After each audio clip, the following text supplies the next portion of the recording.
people who have stewarded this land for generations. We pay respect to their elders, past and present.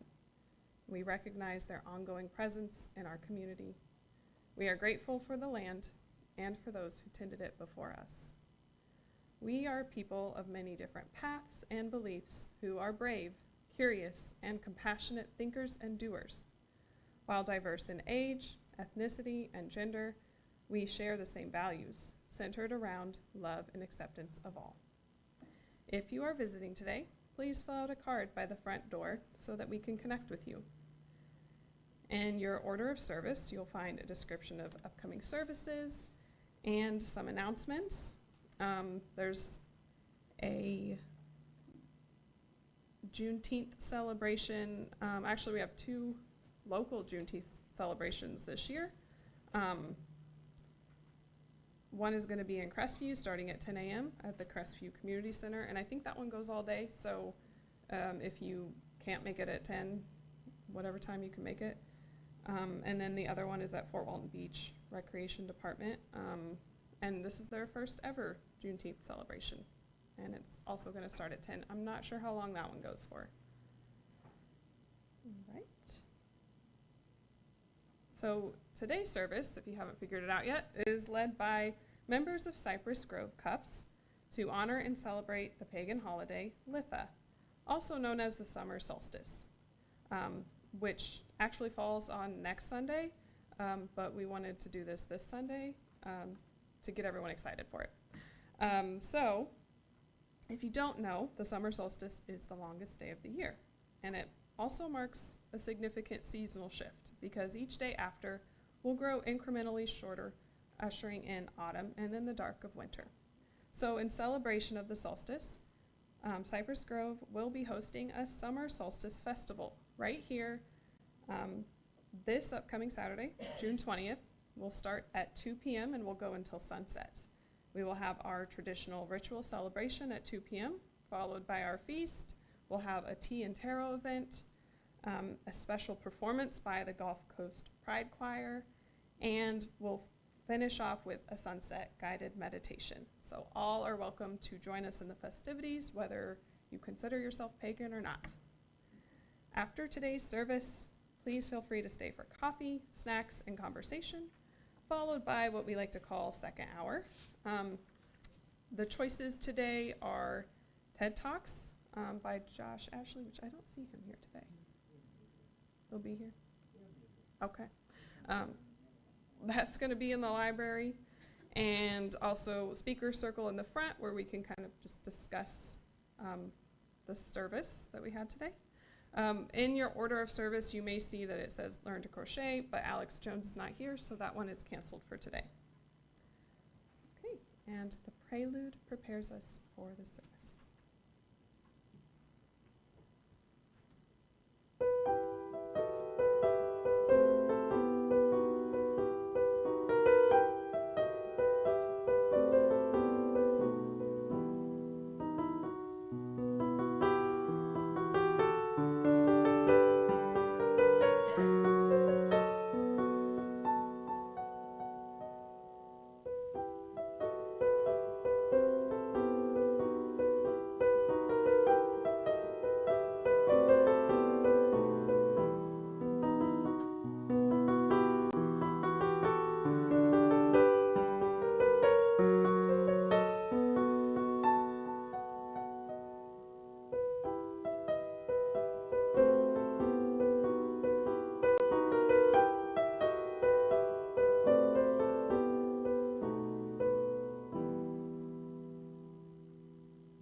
Nadia is going to light our chalice this morning.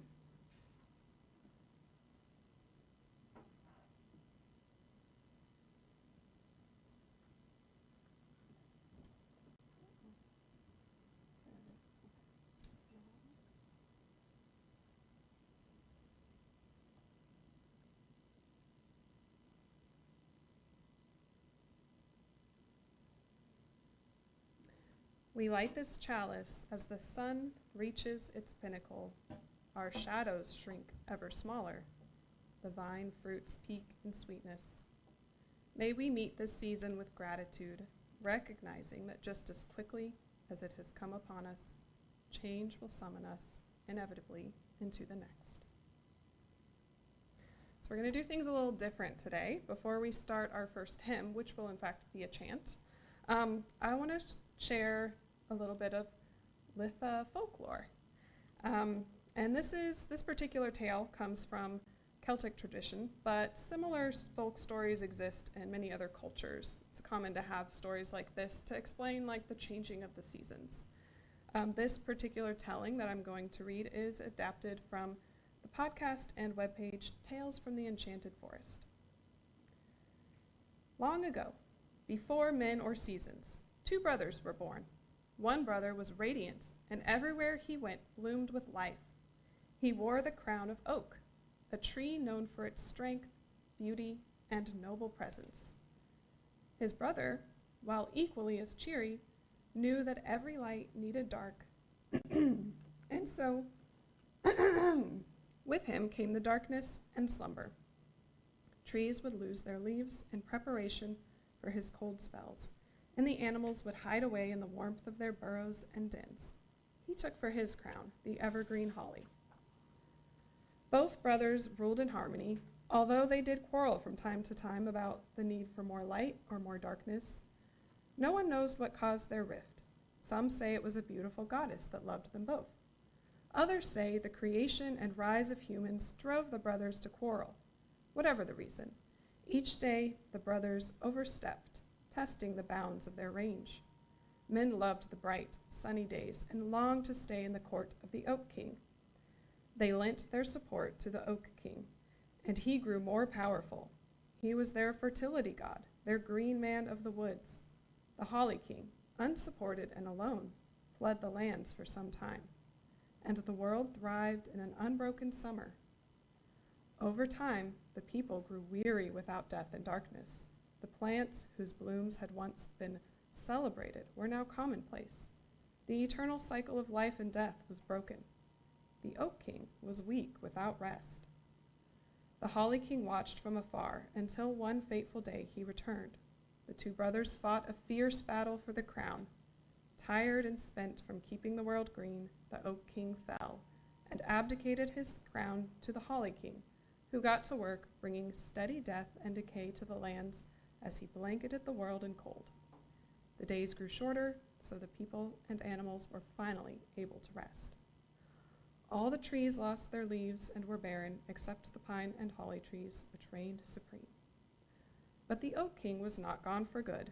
During the winter solstice, or Yule, when the Holly King was at the height of his power, he was surprised to see his brother, fully recovered and ready to take back the crown. Once again, a fierce battle raged, and this time, the Oak King emerged victorious. With the Holly King defeated, the Oak King went to work, bringing spring and life back to the world. And so, the wheel of the year maintains its balance of darkness and light. For half the year, the Oak King brings life and fertility to the world before losing the battle to the Holly King. Has anyone heard that one before? I know at least one person has. All right, so with that, we're going to open up with a common pagan chant, often used in rituals for the last several decades. The chants are written by Z. Budapest and Ian Corrigan, respectively. And these chants remind us of the turning of the wheel and the cyclical nature of life. The words will be on the screen. We have percussion up here if anyone wants to come up and get some instruments.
not need percussion for the entire time.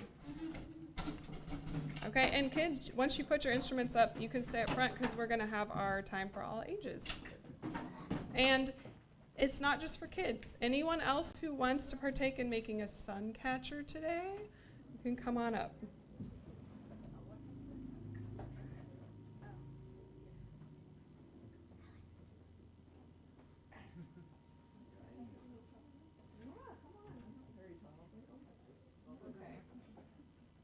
So we're going to need to share. This has a bunch of cellophane in it, and this is also going to be a craft that tests your patience. The cellophane is in tiny pieces, and you're going to have to like pull it apart. And everybody's going to get. Everybody that wants to participate, and maybe Will, maybe you could help me. You're going to get one of these. Clear, it's got a little hole in it so you can hang it by a string. And go. And Julie, you want to help me hand out a glue stick? Sure. Everybody's going to get a glue stick.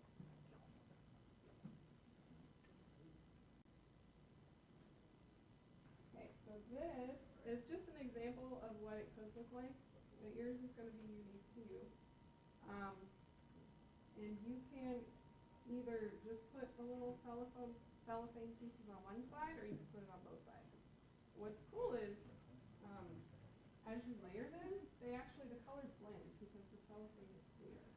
And so, if you want to like use some different colors, you can have them be layered and overlapping.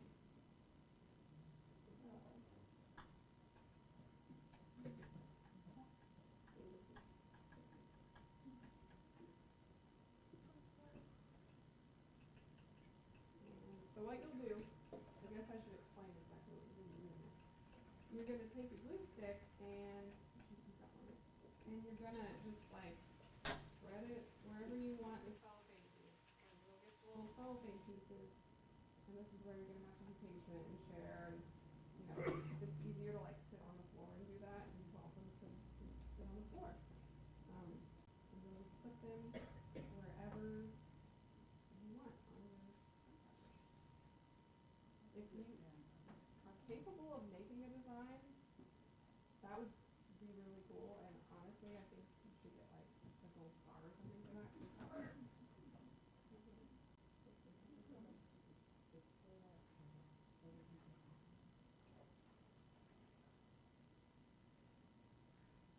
And you don't have to rush. You can work on this for the rest of the service. We'll pass out the screens so that everyone has one. You guys, you're not going to have to move. You're not going to have to go back to your class because everybody's in here today. So get yourself comfortable. Sorry.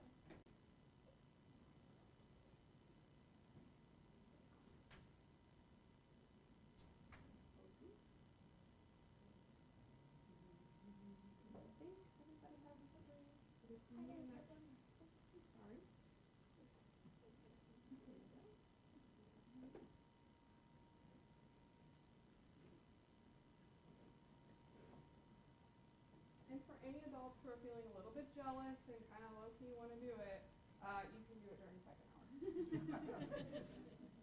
We have plenty left. So. Yes, there should be plenty.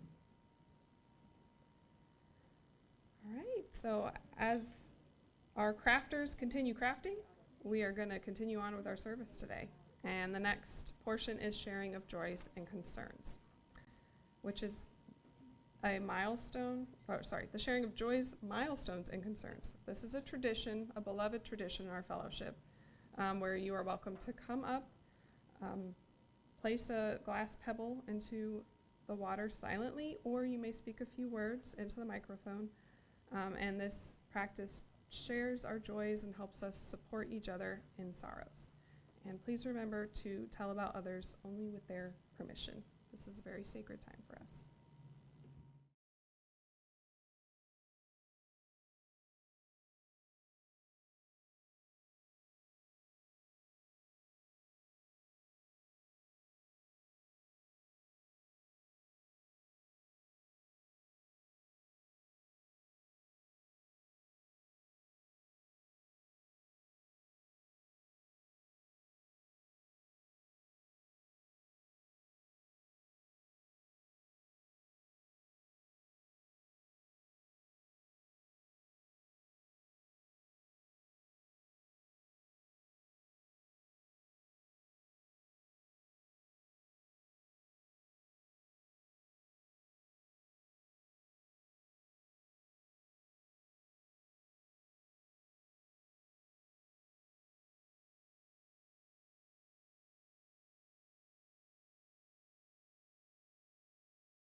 Anna's going to lead us in a little bit of a different meditation today.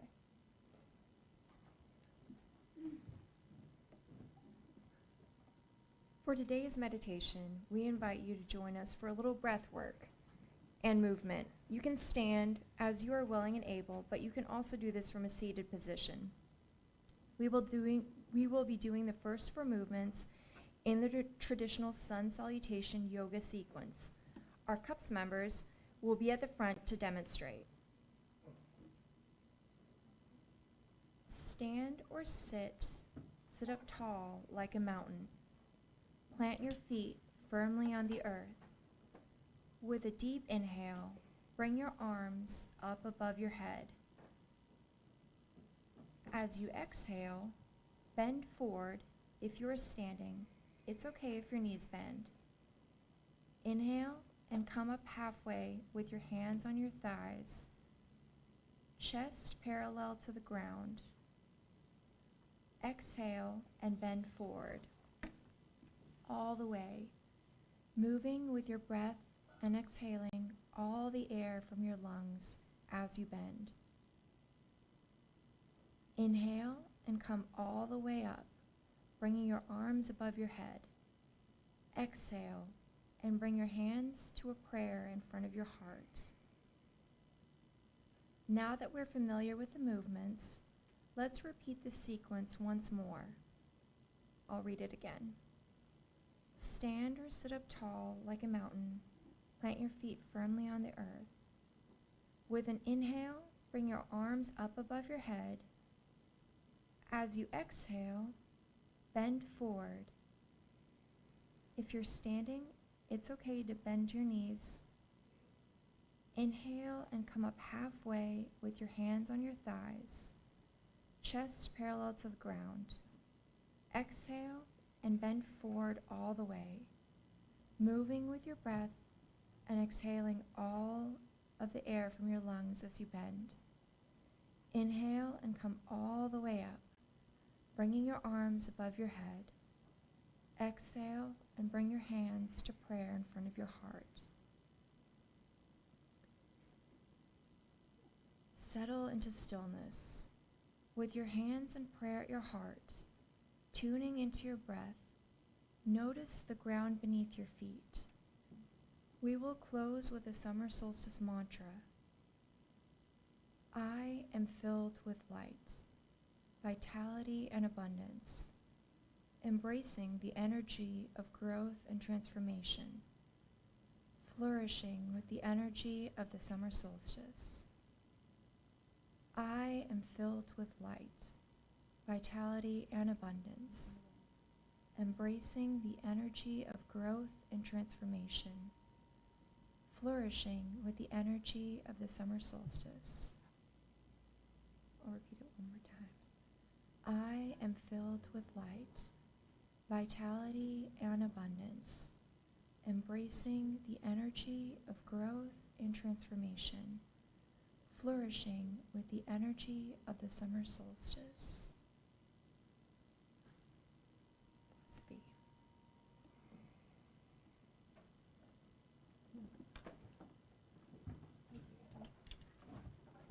Feels good to move a little bit.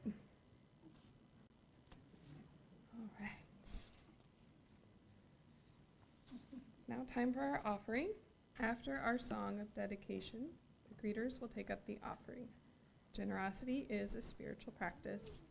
Our fellowship is supported by our pledges and donations. If you are paying your pledge with a check today, please make a note in the memo line.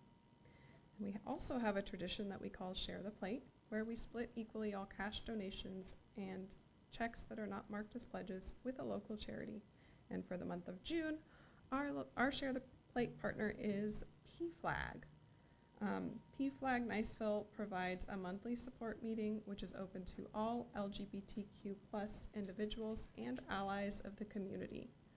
Friends and family members are welcome to join, and they meet here on, actually I think they're meeting tonight, is that right?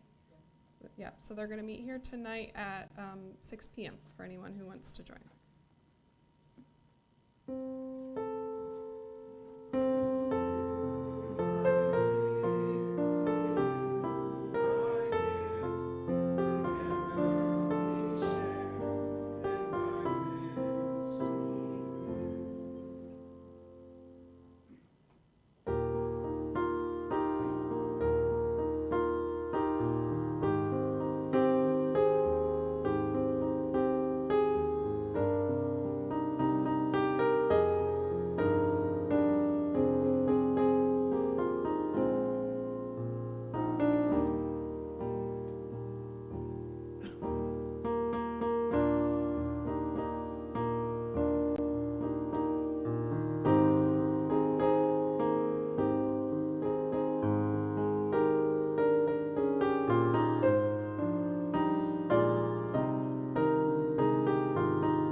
I'm seeing some really beautiful sun catchers up here. For my friends who have been crafting, just a reminder to please put lids on the glue sticks when you're all done. And then if you are, when you're like all done, just make sure that lids go on the cellophane so they don't end up all over the floor. Trust me, I dropped some on the floor at my house. It's not fun. Okay. So today's speakers, we are going to have 3 different perspectives from other CUUPS members on Litha and the summer solstice. And our first speaker will be Anna Dawson.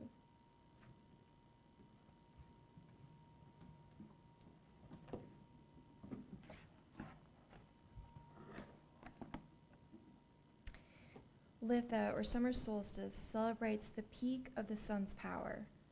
We can harness this fiery, abundant energy for protection, joy, and prosperity by working with peak summer botanicals. For any of y'all who don't know, I love working with herbs, both magically as well as holistically. And these are some following seasonal herbs to elevate your Litha rituals.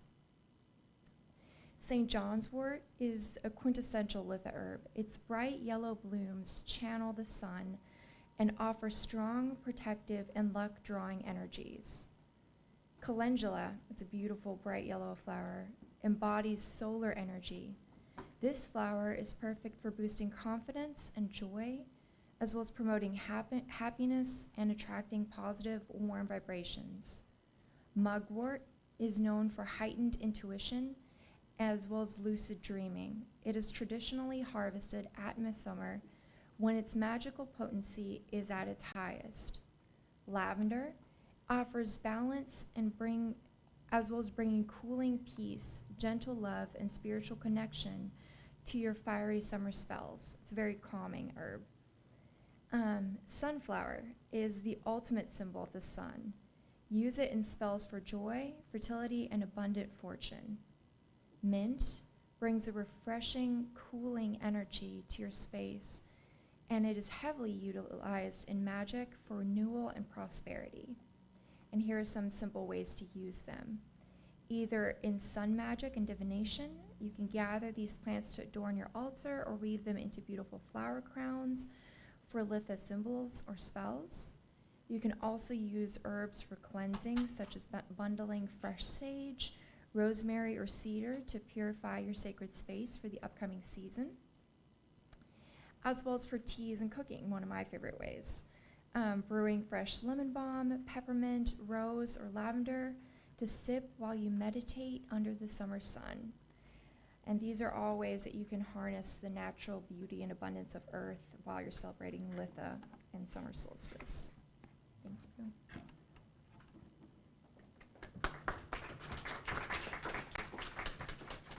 Thank you, Anna. We have Will Jones, who's going to be sharing on Druidism.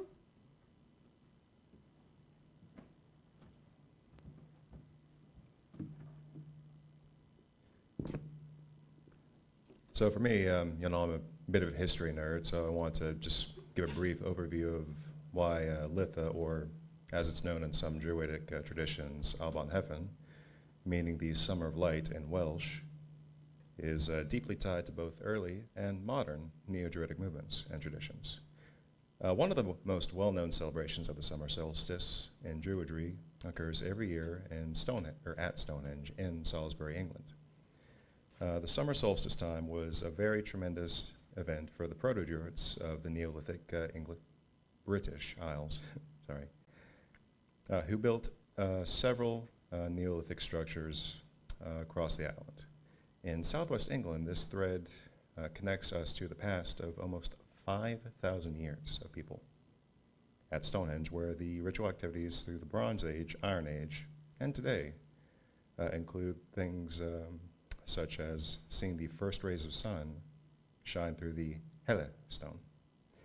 Stonehenge has its significance due to the ingenious design of this Neolithic structure, where the people who built it, again, 5 millennia ago, almost perfectly made it so that the stones align so that just as the sun rises, you can see it almost exactly through the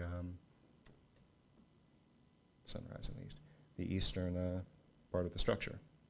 And finally, though we know today that Druids primarily practiced in what were known as nematons, or hidden groves, the idea of Stonehenge was such a compelling mystery to one of the earliest modern Neo-Druid proponents, William Stukeley, who was an Anglican preacher in England at the time. And this ignited his love of the ancient peoples that led him to go on to become one of the first modern archaeologists that led to several discoveries and insights for the Neolithic British peoples throughout the island, through both a scholarly lens that kind of evolved from the antiquarian, hey, let's just take all this cool old stuff and put it in a museum. Thank you.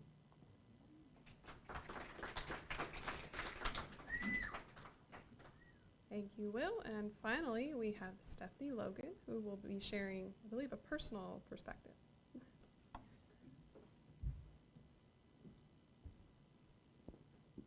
Hi, everybody. I was going to kind of cover stuff on the concept and art of divination. And as I was like seriously preparing for all of this, I was going to write it out, but then it felt disingenuous to read something from a script to talk about divination. So I decided I wasn't going to do it that way. Divination is an art and a practice. It requires intention, but not, I wouldn't say requires. It's an intentional practice to divine a path that you may be seeking. It is a way to give yourself guidance, or others around you, and to give us a little bit of a glimpse into our own thoughts on something. So there's different ways to use divination skills. Some people, and I'm one of them, will use things like tarot cards as a method to help us get a clearer picture of what questions we're asking and what answers we may be trying to seek.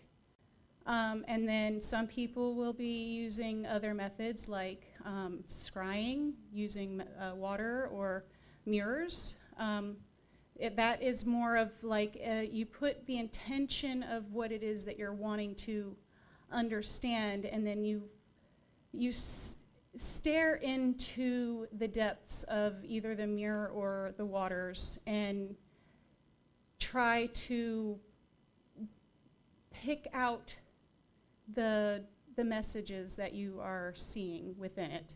And sometimes that messaging doesn't actually become clear until later on. Sometimes a divination that you do doesn't give you a clear path, but it more lays breadcrumbs for yourself. So as you look back, you can be like, oh, that's what it was that I was looking for. Okay, I understand now. Sometimes for me, it can be intentional in the sense where I am putting in the effort to divine something, to try to have an understanding, ask questions, and a direct response will come. Sometimes it will come to me in a way where I'm not looking, I'm not trying to divine, I'm just sleeping, or I'm experiencing life, and then something will happen in a way where I can't describe it other than it's just a knowing, and then it's an understanding. And then just as I said before with previous divinations, you might not know right away, but in time, it becomes more clear. So for me, that is the most intentional form of magic that I think I participate in, is my divining what a path might be. So, thank you.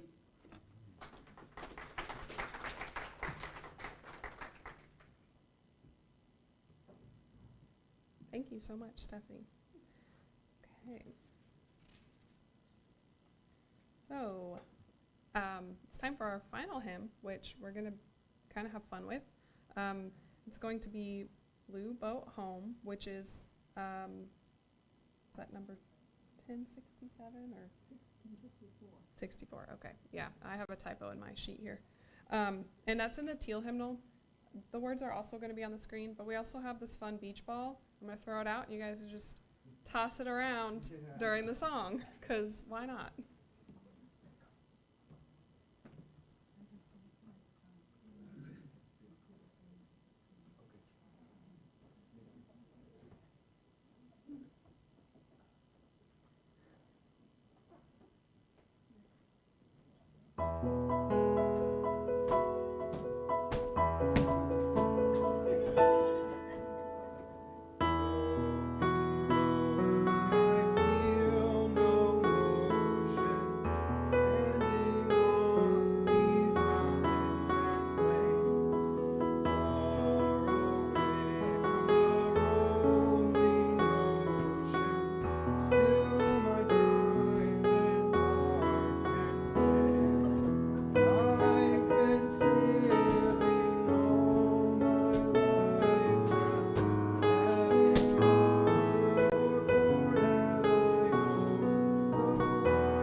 Oh, that was very exciting.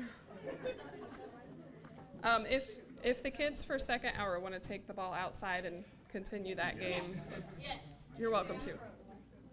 I have to admit, I did not think about like the ceiling level when I brought in a beach ball. So. It's snowing. All It's right. snowing in spring. Yeah, I mean it's a summer miracle, I guess. And then we can battery us all over the table. Hey, the Holly King did win, so. All right, well, we are now going to extinguish our chalice, and Will is going to do the reading for us.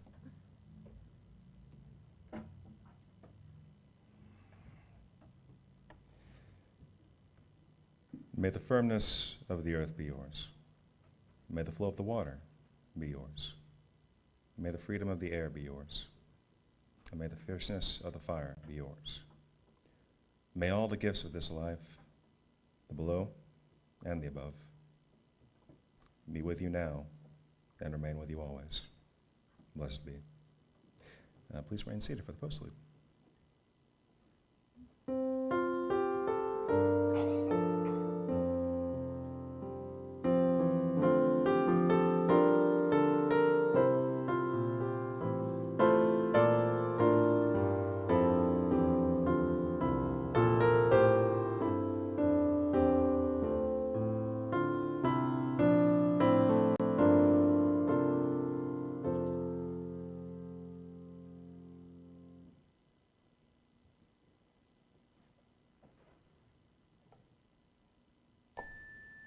Please join us in the back for refreshments and conversation, followed by our second hour discussion groups.